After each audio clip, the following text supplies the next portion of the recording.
सूद और ब्याज का लेन देन करने वालों, अपने बच्चों को जहन्नम की आग में न ढकेलो, अपने बच्चों को जहन्नम की आग में जलने का ईंधन न बनाना। शेख ने एक बात कही थी, सूद की जो मौजूदा शक्लें हैं उस पर भी थोड़ा बात कीजिएगा। सूद की आजकल एक बड़ी आम शक्ल क्या है कि हमने, मिसाल के तौर में जो शहर में की बात कर रहा हूं, गांव में भी कुछ इसकी शक्ल होगी।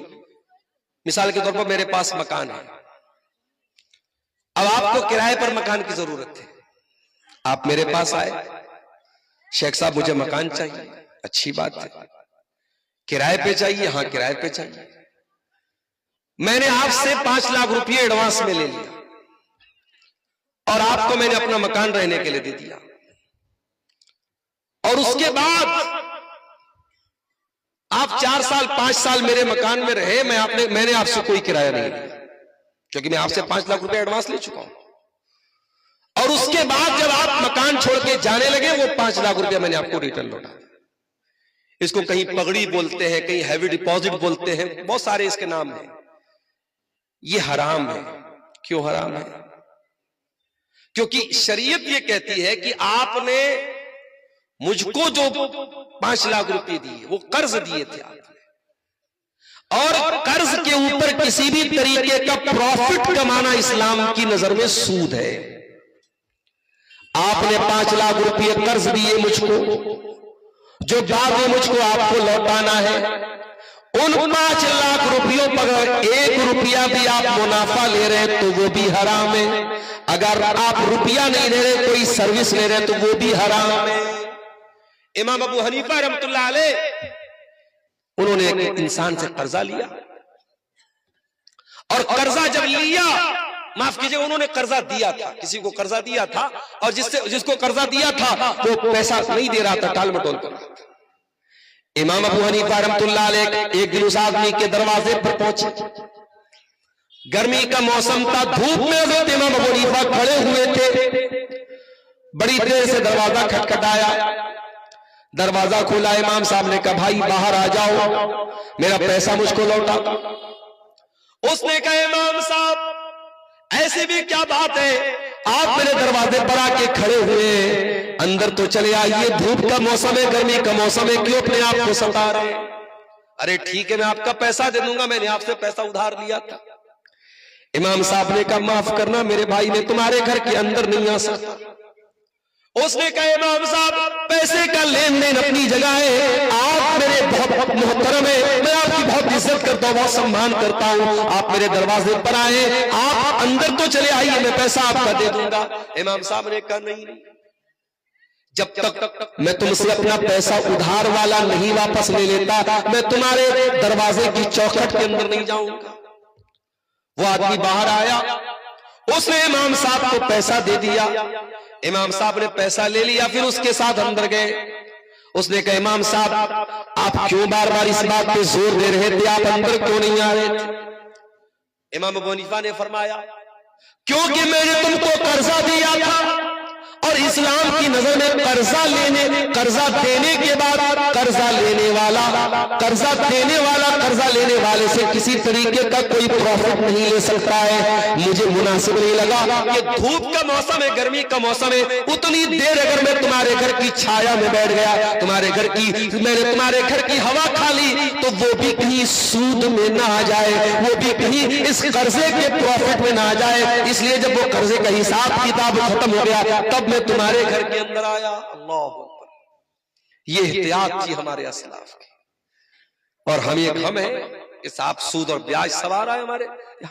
कितनी शक्लें हैं सूद, जो गिरवी सामान हम रखते, गिरवी सामान का भी सुन लीजिए मसला।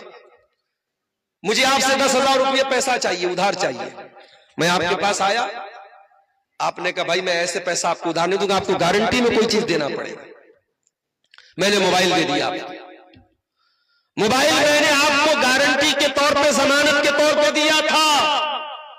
ये मोबाइल आपको मैंने गिरवी के तौर पे रखा था आपके पास, और आपसे मैंने 10,000 रुपये उधार ले लिया। अब शरीयत का मसला सुन लो, उस मोबाइल को मैंने आपको दिया तो है, मगर आप उस मोबाइल को इस्तेमाल नहीं कर सकते। अब आपको लग रहा होगा मौलवी साहब ये कौन सी बात होगी, अरे मोबाइल है तो इस्तेमाल होगा। नहीं, अगर आप मोबाइल इस्तेमाल करेंगे तो ये भी सूद और ब्याज की शक्ल में आएगा। गोया कि आपने जो 10,000 रुपया मुझको दिया है उस पर प्रॉफिट आप क्या कमा रहे हैं, आप मेरा मोबाइल चला रहे।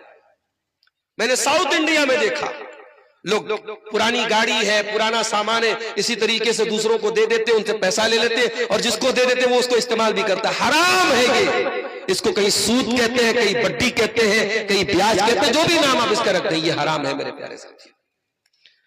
और अल्लाह के नबी ने सूद के बारे में बड़े सख्त अल्फाज इस्तेमाल किए।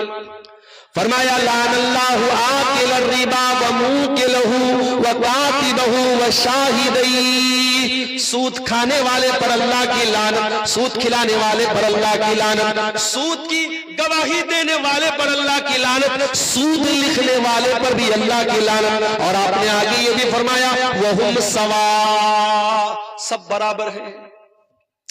इसीलिए जिस बैंक में सूदी कारोबार, और आजकल तो हमारे यहाँ सारे बैंकों में सूदी कारोबार होता है, लिहाजा उलमा का फतवा मौजूद है कि जिस बैंक में सूदी ट्रांजैक्शन हो रहा हो उस बैंक में कोई जॉब नहीं करनी चाहिए, क्योंकि बैंक का पूरा काम सूद और ब्याज पर है। अब आप ये कहेंगे साहब ये तो हमारी तरक्की के रास्ते में रुकावट है, हम कैसे तरक्की करेंगे, हम कैसे आगे बढ़ेंगे, हम तो पीछे रह जाएंगे। तो भैया हम ब्याज खा के आगे नहीं बढ़ेंगे। हमें ऐसी तरक्की नहीं चाहिए जो हराम तरीके से हमारे घरों में आए। हम पिछड़े हैं तो पिछड़े रह जाएंगे, मगर हराम तरीके से हम तरक्की हासिल करें मेरे प्यारे साथियों, ये मुनासिब नहीं। तरक्की हासिल करने के जायज रास्ते बहुत हैं। जब सहाबे किराम मक्का से मदीना पहुंचे वो जीरो हो गए थे। आज हिंदुस्तान जैसे मुल्क में, भारत जैसे देश में भी अगर कोई इंसान बेघर कर दिया जाए, कारोबार को उसको कारोबार से महरूम कर दिया जाए, घर से दूर कर दिया जाए, वो जितना बेबस हो जाएगा उससे कहीं ज्यादा बेबस 1400 साल पहले मक्का के मुहाजिरीन साहबा थे। उनका अपना वतन था, अपना मक्का, उनका अपनी धरती, अपना वतन था। उनको मक्का छोड़ के जाना पड़ा, अपना बना बनाया कारोबार छोड़ के जाना पड़ा, अपने पुरखों की जमीन छोड़ के जाना पड़ा, अपना बना बनाया बिजनेस छोड़ के उनको मदीना जाना पड़ा। जब मक्का के मुहाजिर मदीना पहुंचे, अल्लाह के प्यारे नबी ने मक्का के मुहाजिरीन का मदीना के अंसारियों के साथ भाईचारा कराया। नाम ले लेके आपने फरमाया ये मक्का का फला मुहाजिर है, ये मदीना के फला अंसारी का सास भाई है। सबका नाम ले लेके आपने भाई भाई बनाया। एक सहाबी जिनका नाम अब्दुर्रहमान बिन औफ था, अल्लाह के नबी ने उनको भाई बनाया, हजरत साद इब्न रबी अंसारी का। साद इब्न रबी अंसारी बहुत पैसे वाले साहबी थे। उन्होंने कहा अब्दुर्रहमान मेरे पास बहुत ज्यादा माल है, बहुत ज्यादा खजूरों के बाग है, आओ एक काम करो बंटवारा कर लेते हैं। मेरे जितने खजूरों के बाग है आधा तुम ले लो, आधा मैं ले लेता हूं। मेरे पास जितने मकानात हैं आधे तुम ले लो, आधा मैं ले लेता हूं। आज तो भाई भाई में बंटवारा होता है तो बेईमानी हो जाती है। किसी के हिस्से में दुकान आई, किसी के हिस्से में मकान आया, किसी के हिस्से में मकान आया, किसी के हिस्से में दुकान आई। मैं घर में सबसे छोटा था, मेरे हिस्से में मां आई। मुनव्वर राना का शेर है। भाई भाई का बंटवारा होता है उसमें बेईमानी हो जाती है। भाई भाई का खून चूस लेता है, भाई भाई की जमीन हड़प लेता है। अरे क्या करोगे ये जमीन हड़प के, क्या करोगे दूसरों के माल पर कब्जा करके। मरोगे एक दिन, और जिस दिन मरोगे जमीन तो बाद में साथ छोड़ेगी, पैसा तो बाद में साथ छोड़ेगा, औलाद तो बाद में साथ छोड़ेगी, सबसे पहले तुम्हारा नाम मिट जाएगा। जब तक अब्दुल गफ्फार साहब जिंदा थे लोगों ने कहा अब्दुल गफ्फार साहब आ रहे, अब्दुल गफ्फार साहब जा रहे। इंतकाल हो गया, रूह निकल गई। अब कोई ये नहीं कहता कि अब्दुल गफ्फार साहब सोए हुए, लोग कहते जनाजा रखा हुआ है, लाश रखी हुई है, मैयत रखी हुई है, चारपाई रखी हुई है। सबसे पहले तेरा नाम मिट गया। अब कोई तेरा नाम नहीं लेता, लोग कहते जनाजा, शेख साहब का जनाजा रखा है, मौलाना की मैयत रखी है, मौलाना की लाश रखी है, अब तेरा नाम खत्म हो गया मेरे भाई। और वो सारा पैसा सूद के जरिए, ब्याज के जरिए, रिश्वत के जरिए, जमीन को हत्या करके नाजायज तरीके से जितना तूने कमाया था, खाली हाथ दुनिया से जा रहा है। वैलुल लिकुल्लि हुमज़तिल लुमज़ा, ऐ गीबत करने वाले, चुगली करने वाले इंसान, तेरे लिए बर्बादी हो। अल्लज़ी जमा माल वअद्ददा, जो तू माल गिन गिन के जमा करता है, रखता है। यहसबु अन्ना मालहू अखलदा, क्या तू ये समझता है कि ये माल हमेशा तेरे काम आएगा? हमेशा तो तेरे काम नहीं आएगा। मरते ही ये माल दूसरों का हो गया।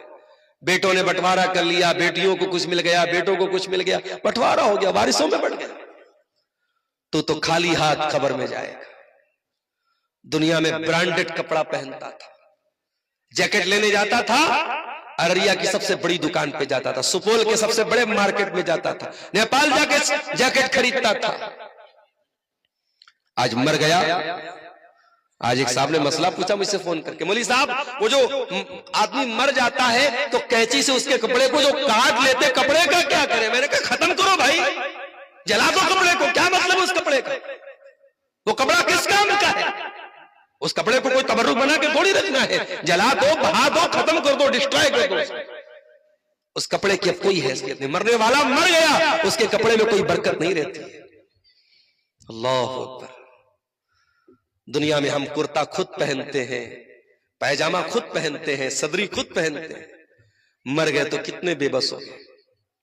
तुझे नहलाने के लिए तेरे बदन से कपड़ा भी नहीं उतर पा रहा है, कैंची से काट के तेरे बदन से कपड़ा उतारा जाता है। इंसान ब्रांडेड करने वाले तेरे बदन पे आज कॉटन की सफेद कफन की चादर तुझे कफनाई जा रही है। दुनिया में अपने पसंदीदा साबुन से नहाने वाले, अपने पसंदीदा शैम्पू से सर धोने वाले, अपने पसंदीदा फेस वॉश से चेहरा धोने वाले, आज तेरे मरने के बाद न कोई साबुन है, न शैम्पू है, नॉर्मल पानी से तुझे नहलाया जा रहा है। जाड़े का मौसम आता था, तू कहता था गीजर से मुझको पानी गर्म करके नहलाओ। इधर तेरे बाथरूम में गीजर लगा रहता था तो तू गर्म पानी से नहाता था। तेरी बीवी तेरे लिए चूल्हे पर पानी गर्म करती थी, तब तू जो है, नवाब साहब आते थे, बेगम पानी गर्म हो गया, हाँ जी गर्म हो गया, पानी गर्म हो गया, तो बाथरूम में जाता था। आज मरने के बाद एक लफ्ज तू बोलने वाला नहीं है कि अरे मैं तो दुनिया में गर्म पानी से नहाया करता था, मुझे ठंडे पानी से क्यों नहला? दुनिया में चलता था, फॉर्च्यूनर से चलता था, थार से चलता था, डिफेंडर से चलता था, 2-2, 2.5 करोड़ की गाड़ियों से चलता था। मर गया है, तेरी गाड़ियों का मालिक कोई और हो गया, तेरी जमीनों का कागज किसी और के नाम पे हो गया, तेरे सोने चांदी के जेवरात किसी और ने ले लिए, और तेरी गाड़ी किसी और ने ले ली, और तू 4 लोगों के कंधे पे सवार होकर कब्रिस्तान में जा रहा है। इंसान अपने अंजाम को सोच, अपने आखिरी ठिकाने के बारे में सोच।